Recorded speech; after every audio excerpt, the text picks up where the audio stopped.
फिर जंग खत्म हो गई और हिंदुस्तान की आज़ादी बिल्कुल यकीनी हो गई। मैंने अब्बा से रामेश्वरम छोड़ने की इजाज़त चाही। मैं डिस्ट्रिक्ट हेडक्वार्टर्स रामनाथपुरम जाकर पढ़ना चाहता था। शमसुद्दीन और जलालुद्दीन मेरे साथ रामनाथपुरम तक गए मुझे श्वार्ट्ज हाई स्कूल में दाखिल कराने के लिए। जाने क्यों वो नया माहौल मुझे रास नहीं आया।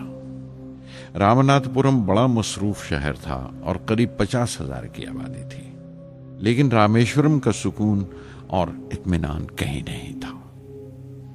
घर बहुत याद आता था और घर लौटने का कोई मौका मैं छोड़ता नहीं था। श्वार्ट्ज हाई स्कूल में दाखिल होने के बाद एक 15 साल लड़के के तमाम शौक जो हो सकते थे मेरे अंदर जाग उठे। मेरे टीचर अय्या दुराई सोलोमन बेहतरीन रहबर थे, गाइड, उस नौजवान जहन के लिए जिसके सामने जिंदगी की बेशुमार मुमकिनात खुलने वाली थी।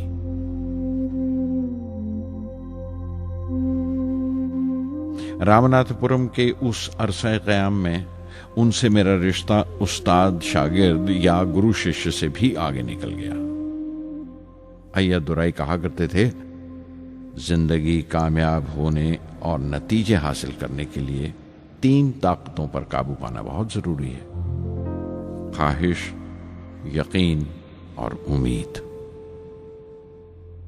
अय्या दुराई सोलोमन, जो बाद में रेवरेंट हो गए, कहा करते थे, इससे पहले कि मैं चाहूं कुछ हो जाए, ये जरूरी है कि मेरे अंदर उसकी पूरी शिद्दत से ख्वाहिश हो और यकीन हो कि वो होगा।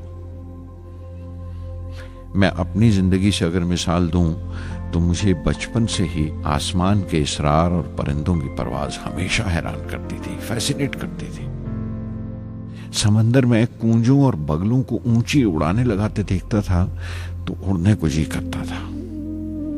मैं एक सादा लोग गांव ही का लड़का तो था, लेकिन मुझे यकीन था कि एक दिन मैं जरूर उन कूंजों की तरह बुलंद उड़ाने लगाऊंगा, बुलंदी पर परवाज करूंगा।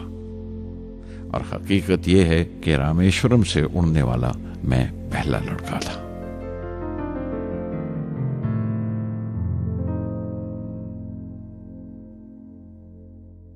श्वार्ट्ज स्कूल में तालीम खत्म करते करते मेरे अंदर खुद एतमादी बस चुकी थी और मुझे यकीन था कि मैं जरूर कामयाबी हासिल करूंगा।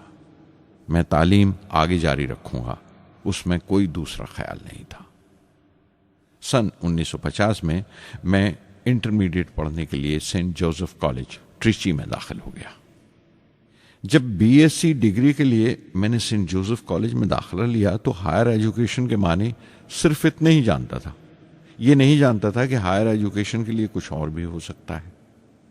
न ये जानता था कि साइंस पढ़ के फ्यूचर के लिए और क्या मौके हासिल हो सकते हैं। बीएससी पास करने के बाद ही जान पाया कि फिजिक्स मेरा सब्जेक्ट नहीं था। अपने ख्वाब को पूरा करने के लिए मुझे इंजीनियरिंग में जाना चाहिए था।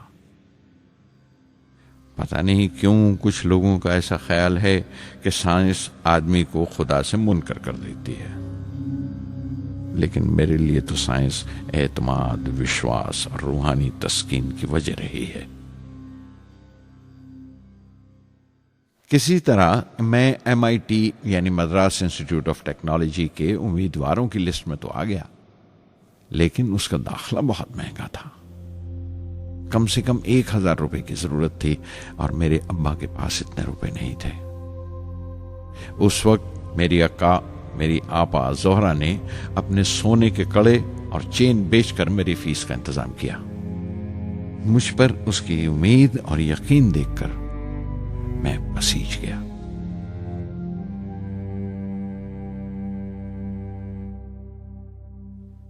MIT में सबसे ज्यादा मजा आया। वहां 2 हवाई जहाज रखे देखकर जो उड़ान से बरी कर दिए गए थे, मुझे उनकी तरफ एक अजीब सा खिंचाव महसूस होता था। और जब सब लड़के हॉस्टल लौट जाते थे, मैं कई कई घंटे उनके पास बैठा रहता था। फर्स्ट ईयर मुकम्मल करने के बाद जब मुझे अपने ज्यादा खुसूसी मजमून चुनना थे, यानी अपनी स्पेशल ब्रांच का चुनाव करना था, तो मैंने फॉरेन एरोनॉटिकल इंजीनियरिंग का चुनाव कर लिया। MIT की तालीम के दौरान मुझे 3 टीचर्स ने बहुत मुतासिर किया। Professor Sponder, professor KAV Pandalai, professor Narasimha Rao. Professor Sponder technical aerodynamics सिखाते थे। एरोनॉटिकल इंजीनियरिंग में दाखिले से पहले मैंने उनसे सलाह ली थी। उन्होंने समझाया था कि मुझे मुस्तकबिल का फैसला करने से पहले मुस्तकबिल की मुमकिनात के बारे में नहीं सोचना चाहिए, बल्कि सोचना चाहिए एक अच्छी बुनियाद के लिए और अपने रुझान और इश्तियाक के बारे में कि उसमें कितनी शिद्दत है, मेरे एप्टीट्यूड्स और एस्पिरेशन में कितनी इंटेंसिटी है।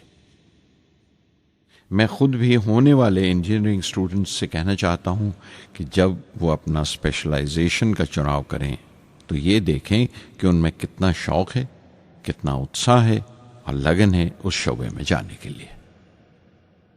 प्रोफेसर KAV पंडले ने मुझे एरोस्ट्रक्चर डिज़ाइन सिखाया और उसका तज्जिया भी, विश्लेषण, एनालिसिस भी। वो बड़े खुशदिल और दोस्त टीचर थे और हर साल कोई ना कोई नया तरीका, नया नजरिया लेकर आते थे कोर्स में। प्रोफेसर नरसिंह राव मैथमेटिशियन थे। वो एरोडायनेमिक्स की थ्योरी सिखाया करते थे।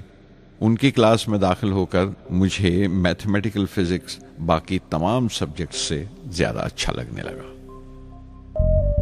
साध संगी हरि हरि नाम चित्तारा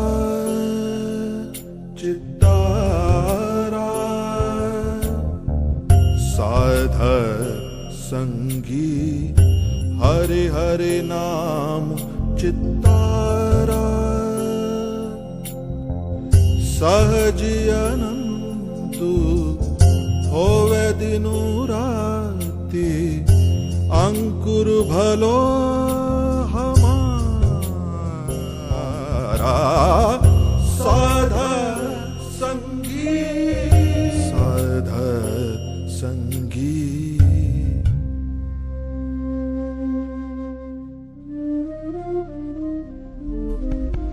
गुरुपुरा भेटियो बड़ भागी, गुरुपुरा भेटियो बड़ भागी, जाको अंतु न पारावारा, अंतु न पारावारा,